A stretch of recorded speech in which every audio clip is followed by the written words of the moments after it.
기도하시겠습니다. 오늘도 우리에게 새로운 날 새 아침을 허락하신 하나님 감사와 찬송을 올려드립니다. 가장 첫 시간 기도하며 말씀을 묵상하며 출발하오니 구원받은 감격으로 뜨거워지는 하루가 되게 하시고 말씀 가운데 내 삶에 구체적으로 말씀하시는 주님의 세미한 음성을 듣게 하여 주시옵소서. 답답하고 괴로운 마음이 다 떠나가게 하시고 은혜 위에 은혜를 더하여 주시옵소서. 예수 그리스도의 이름으로 기도 올리옵나이다. 아멘. 오늘 함께 묵상하실 말씀은 느헤미야 8장 1절부터 12절까지의 말씀입니다.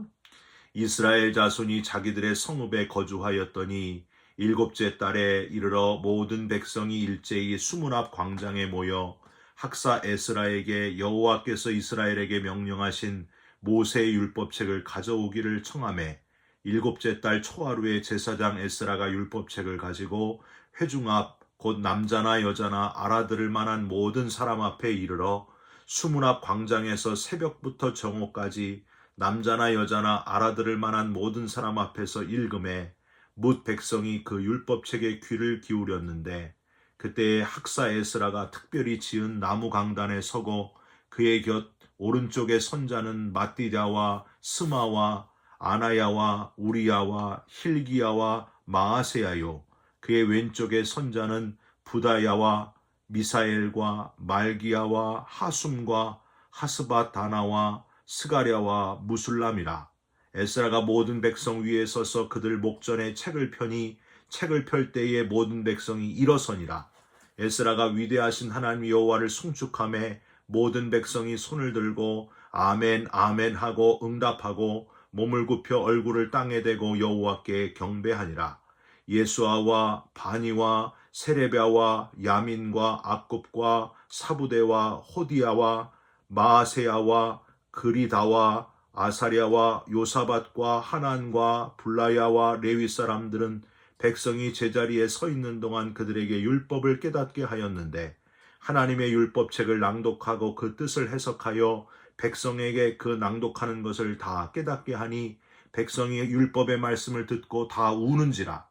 총독 느헤미야와 제사장 겸 학사 에스라와 백성을 가르치는 레위 사람들이 모든 백성에게 이르기를 오늘은 너희 하나님 여호와의 성일이니 슬퍼하지 말며 울지 말라 하고 느헤미야가 또 그들에게 이르기를 너희는 가서 살찐 것을 먹고 단 것을 마시되 준비하지 못한 자에게는 나누어 주라. 이날은 우리 주의 성일이니 근심하지 말라. 여호와로 인하여 기뻐하는 것이 너희의 힘이니라 하고 레위 사람들도 모든 백성을 정숙하게 하여 이르기를 오늘은 성일이니 마땅히 조용하고 근심하지 말라 하니 모든 백성이 곧 가서 먹고 마시며 나누어 주고 크게 즐거워하니 이는 그들이 그 읽어 들려준 말을 밝히 알미라. 아멘. 오늘은 느헤미야 8장 1절부터 12절까지의 말씀으로 수문 앞 광장 부흥회라는 제목의 말씀을 함께 나누고 기도하는 시간을 갖겠습니다. 여러분 부흥회를 참석해 보셨습니까? 교회마다 1년에 한두 차례씩 부흥회를 엽니다. 한국 초대교회의 1907년 평양 대부흥운동, 김익두 목사님과 길선주 목사님의 부흥회, 해방후에는 이성봉 목사님의 부흥회, 70년대에 빌리 그레이엄 목사님의 부흥회 등이 한국 교회의 성장에 크게 기여했다는 사실은 누구도 부인할 수 없습니다. 이러한 부흥회는 개인적인 신앙의 각성에 초점을 맞추어 온 것이 그 특징입니다. 부흥회 강사 목사님들의 순수성과 진실성 그리고 생생한 체험과 간증이 성도들의 잠자는 심령을 깨우고 회개와 각성운동을 불러일으켰습니다. 부흥회를 통해서 예수님을 믿고 부흥회를 통해서 병을 고치고 부흥회를 통해서 성령 충만한 은혜를 받은 사람들이 참 많았다는 사실입니다. 그런데 언제부턴가 안타깝게도 부흥회가 이벤트성 부해지는 흥회, 그런 부흥회로 변질되기 시작했다 하는 것을 여러분 느끼시지 않습니까? 그래서 이제는 부흥회 하면은 사람들이 그렇게 많이 모이지는 않는 것 같습니다. 다시 부흥회의 본질을 찾아서 건강한 부흥회를 통해서 교회가 세워지고 새로워지고 우리 각 개인의 신앙이 리프레시되는 그런 놀라운 회복의 역사가 일어나시기를 주님의 이름으로 부탁드립니다. 제 기억에 부흥회를 통해서 참 좋았던 것 몇 가지가 있는데 우선 하나님의 말씀이었습니다. 부흥 사경회라고 해가지고 새벽에는 새벽 기도회, 아침에는 성경 공부, 저녁에는 또 부흥 집회를 했는데 몇 달 들어야 될 말씀을 며칠 안에 다 듣는 거예요. 그런데도 지치거나 지루하지 않고 또 듣고 싶고 또 은혜 받고 얼마나 뜨거웠는지 몰라요. 하나님의 말씀에 집중하게 되는 아주 1년에서 가장 하나님의 말씀에 집중했던 그런 부흥의 기간이 잊혀지지를 않습니다. 또 하나는요. 저녁마다 하는 그 부흥 집회를 통해서 배꼽 빠지게 웃고 또 울고 눈물, 콧물 다 쏟은 것 같습니다. 이 죄인 구원해 주신 하나님의 은혜에 감사하면서 울고 또 너무 재밌는 얘기를 통해서 은혜 받고 또 웃고 울다가 웃다가 말씀 속에 그 체험적인 내용들이 얼마나 공감이 되었던지 TV 보는 것보다 더 재밌었어요. TV 보는 것보다 더 감동적이었어요. 그랬던 것이 지금도 생각이 납니다. 찬양도 특별했습니다. 북치면서 막 뜨겁게 박수치면서 찬송하고요. 온갖 악기를 다 동원해서 아주 은혜롭고 뜨겁게 찬양하는 게 좋아가지고 부흥 집회 시간 1시간 전부터 미리 가서 자리를 차지하고 열심히 찬양했던 기억이 지금도 생생합니다. 온갖 질병으로 고통받는 사람들의 병고침의 역사가 일어나는 것, 그런 것도 체험했어요. 신유의 놀라운 역사를 볼 때에 하나님은 살아계시구나 하는 것을 느꼈습니다. 이런 부흥회, 다시 우리 신앙을 새롭게 하는 부흥회가 회복되었으면 좋겠다 하는 마음입니다.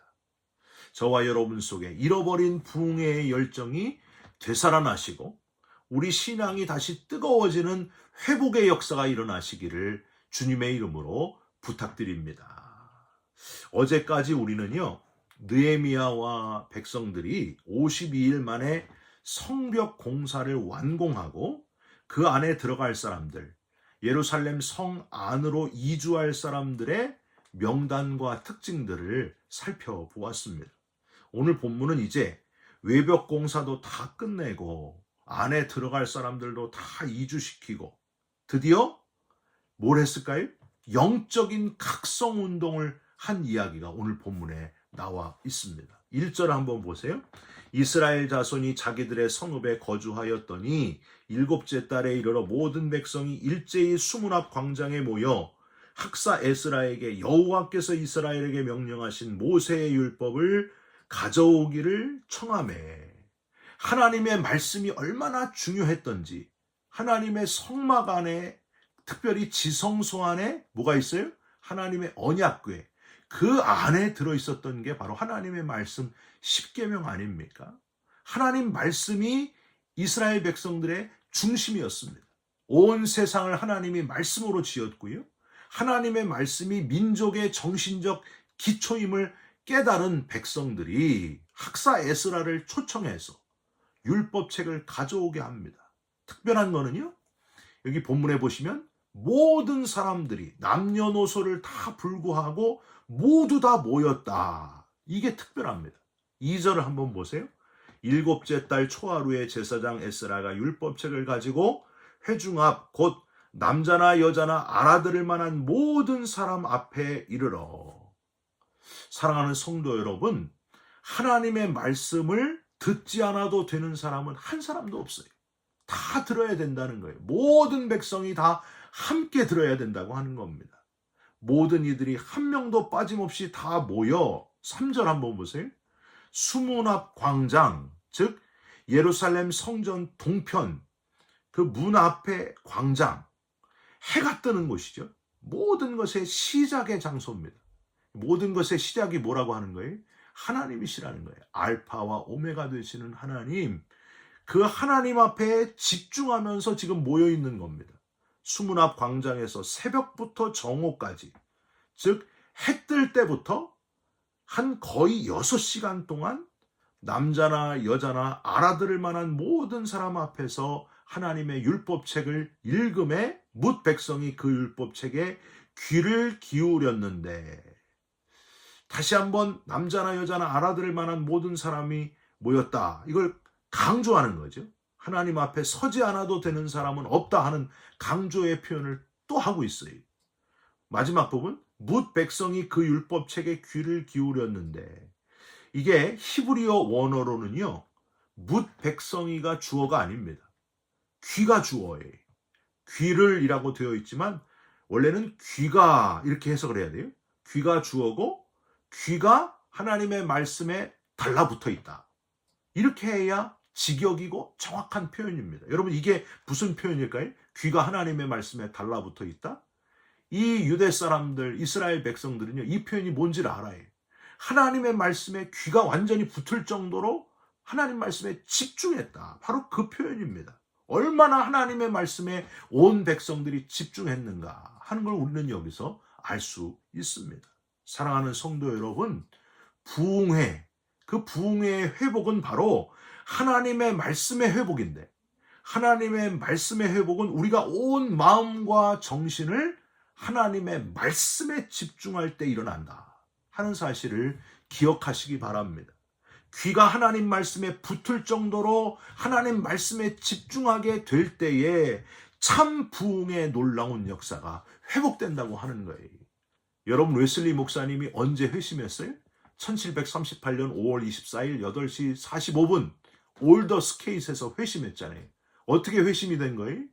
루터의 로마서 주석 서문을 집중해서 듣다가 그 마음의 놀라운 변화, 회심의 역사가 일어난 거예요. 하나님의 말씀에 온 귀를 집중할 때 일어난다는 거예요. 여러분, 저는요, 요즘에 우리 교회 성도님들과 함께 이제 신약 성서 읽기 한 달 동안 집중해서 매일매일 성경을 읽어가는 그런 시간을 갖고 있습니다. 저는 너무 기대가 돼요. 귀가 하나님의 말씀에 붙을 정도로 하나님 말씀에 집중해서 열심히 읽을 때에 하나님의 놀라운 역사가 일어날 것을 믿습니다. 분명히 일어날 거예요.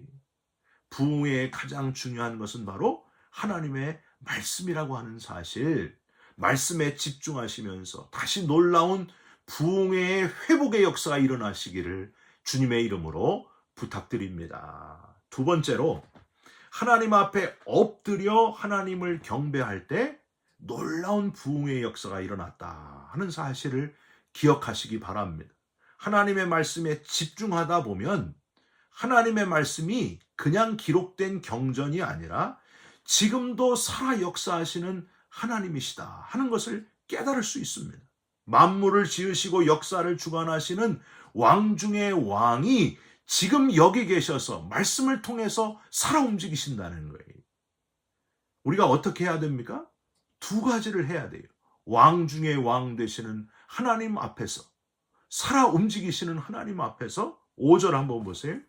에스라가 모든 백성 위에 서서 그들 목전에 책을 펴니 책을 펼 때에 모든 백성이 일어서니라. 여러분, 가장 높으신 분이 식당에 들어오면요, 어떤 일이 일어납니까? 앉아서 밥 먹던 사람들이 다 일어나요. 그 사람에 대한 존경의 표현 아닙니까? 존귀 여기는 거예요. 일어나는 것이 바로 존경의 표현입니다. 존경하는 대상이 앉아야 그제서야 다들 또 앉아서 자기 일을 하는 거예요. 지금 에스라도 일어났고요, 모든 백성들도 다 일어나게 됩니다. 바로 그런 의미입니다.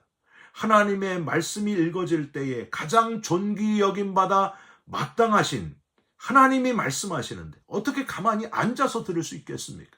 다 일어났다는 거예요. 여러분, 그 교회 중에서 하나님의 말씀 성경 봉독할 때 성도들을 막 일어나게 하는 교회가 있잖아요. 바로 그런 의미예요. 그냥 일어서기만 하면 되는가? 아니죠. 6절을 한번 보세요. 에스라가 위대하신 하나님 여호와를 송축하며 모든 백성이 손을 들고 아멘, 아멘 하고 응답하고, 여러분 가장 크신 분 앞에 일어서는 것 말고 두 손을 드는 것, 그리고 아멘, 아멘 하는 것, 이게 무슨 뜻일까요? 당신 앞에 항복합니다. 두 손을 듭니다. 항복합니다. 가장 강하고 크신 분 앞에 두 손을 드는 것은 당연한 것이다 하는 걸 여러분 기억하시기 바랍니다. 저는요, 성도님들이 팔 아프지만 않으시면은 두 손 들고 찬양하고, 말씀 들을 때도 두 손 들고 여호와 앞에 크게 아멘하고 이러셨으면 좋겠어요. 그게 당연한 거예요. 또 다른 자세가 또 있어요. 6절 맨 마지막 문장, 몸을 굽혀 얼굴을 땅에 대고 여호와께 경배하니라. 즉 몸을 굽혀 무릎을 꿇고 얼굴을 땅에 대는 것은 완전한 복종의 표현 아닙니까? 종이나 노예의 모습이 하나님께 순종하고 자신을 완전히 낮추는 종의 모습이 되는 것. 사랑하는 성도 여러분, 우리 한국교회 신앙의 선배들의 무릎 꿇고 예배하는 그 모습을 여러분 다 기억하십니까? 무릎 꿇는 예배자였다는 거예요. 지금은 관절염 걸릴까 봐 무릎 잘 안 꿇으시잖아요. 그저 편안한 자세로 예배드리면서 심지어 인터넷으로만 그냥 설교 누워서 듣기도 하고 막 그러는데 말이 아주 편해졌어요. 여러분 어느 모습이 예배자의 모습인지 한번 잘 생각해 보시기 바랍니다. 마지막으로 이 수문앞 광장 부흥회는 울고 웃는 역사가 일어났다는 사실이에요. 9절을 한번 보실까요? 백성이 율법의 말씀을 듣고 다 우는지라. 여러분 왜 백성들이 다 울었을까요? 왜 슬퍼서 울었을까요? 회개죠, 회개. 진심 어린 회개입니다. 하나님의 말씀이 쭉 읽어질 때에 나의 삶을 비추어 보니까 내가 너무 죄인이어가지고, 너무 극악무도한 죄인이어서 하나님을 잊고 살았음을 지금 진심으로 회개하는 거예요. 그래서 눈물이 나는 거예요. 큰 죄를 지은 이 죄인을 용서하여 주옵소서. 그렇게 울면서 모든 백성들이 다 회개했다는 거예요. 여러분 우리가 십자가를 보게 될 때에 그런 역사가 일어나는 거예요. 저기에 내가 달려 죽어야 되는데 예수님이 내 대신 달려 죽으신 것에 대한 너무 미안함과 너무 감격 때문에 눈물이 나는 게 당연한 거예요. 너무나 극악무도한 이 죄인을 구원해 주신 것에 대한 감격, 저와 여러분에게 이런 회개와 감동의 눈물의 역사가 다시 회복되시기를 주님의 이름으로 부탁드립니다. 스펄전 목사님은 마른 눈으로는 천국에 갈 수 없다 그러셨어요. 여러분 눈물을 회복하시기를, 회개의 눈물을 회복하시기를 주님의 이름으로 부탁드립니다. 에스라와 레위인들은요, 이렇게 우는 백성들에게 이렇게 얘기합니다. 9절 끝부분이 오늘은 너희 하나님 여호와의 성일이니 슬퍼하지 말며 울지 말라 하고, 10절 뒷부분 이날은 우리 주의 성일이니 근심하지 말라 여호와로 인하여 기뻐하는 것이 너희의 힘이니라 하고. 여러분 왜 기뻐하라고 할까요? 여호와로 인하여, 즉 날 구원하신 하나님, 예루살렘 성을 다 회복시키신 하나님께 영광을 돌려라. 실컷 울다가 모든 것을 회복시키신 하나님께 감사하며 하나님께 모든 영광, 그 기쁨을 표현해라. 기뻐 웃었을 백성들을 여러분 한번 상상해 보시기를 바랍니다. 사랑하는 성도 여러분, 우리 어릴 때 그런 말 들었잖아요. 울다가 웃으면 엉덩이에 털 난다. 뭐 이런 말 들었잖아요. 왜 그런 표현을 했을까요? 심한 감정 기복의 사람을 놀리는 표현이에요. 저와 여러분은 놀림감 배우면 어때요? 울다가 웃어야 될 사람이다. 사람들이 놀려도 우리는 울다가 웃을 사람들이. 왜 그럴까요? 죄인으로 죽어 마땅한 우리가 예수님의 십자가 때문에, 하나님의 사랑 때문에 죽지 않고 이 땅에서 끝나는 게 아니라 영생을 얻었기 때문입니다. 부활의 특권을 얻게 되었기 때문입니다. 할렐루야. 여러분 이 큰 은혜를 입은 것에 감사하시면서 기뻐하고 즐거워하시기를 주님의 이름으로 축원드립니다. 너희의 이름이 하늘에 기록된 것으로 기뻐하고 즐거워하라 하셨습니다. 다시 놀라운 부흥회의 회복의 역사가 일어나시고 신앙이 다시 뜨거워지시기를 주님의 이름으로 축원드립니다. 기도하겠습니다. 하나님, 성벽을 다 짓고 온 백성들을 예루살렘 성으로 다 이주시키고 이제 영적인 회복, 수문앞 광장 부흥회를 열고 있는 백성들의 모습, 이 모습이 바로 우리의 모습이 되게 하여 주시옵소서.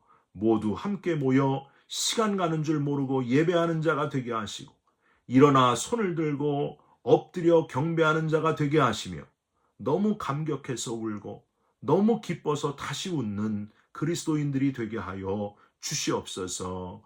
예수 그리스도의 이름으로 기도 올리옵나이다. 아멘. 하늘에 계신 우리 아버지여, 이름이 거룩히 여김을 받으시오며 나라가 임하옵시며 뜻이 하늘에서 이룬 것 같이 땅에서도 이루어지이다. 오늘날 우리에게 일용할 양식을 주옵시고 우리가 우리에게 죄진 자를 사하여 준 것 같이 우리 죄를 사하여 주옵시고 우리를 시험에 들게 하지 마옵시고 다만 악에서 구하옵소서. 대개 나라와 권세와 영광이 아버지께 영원히 있사옵나이다. 아멘.